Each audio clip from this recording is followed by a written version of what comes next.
Hello everyone and welcome back to Tech Tutorials. In this video, I will show you that how to clear search history on YouTube.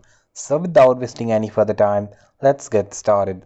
So first step, of course, is to launch your YouTube application. So once you are in your YouTube application, on the top right corner, you will see your profile icon. So just click on this and then in the bottom you will see settings button. So click on settings button and now you will have to click on manage all history button. So once you have clicked on manage all history button, it will take you to YouTube history page. Here you can delete the history, you can see the search history here, you can just press this cross button and that will be removed from your history.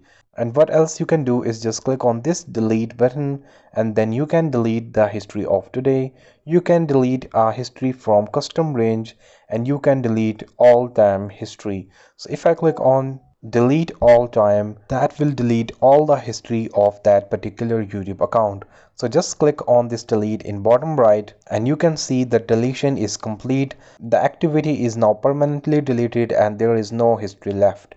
You can just press OK button and you can also enable the auto delete option from right here.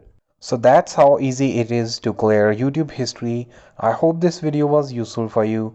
Don't forget to like and subscribe to our channel. Thanks for watching and see you in the next video.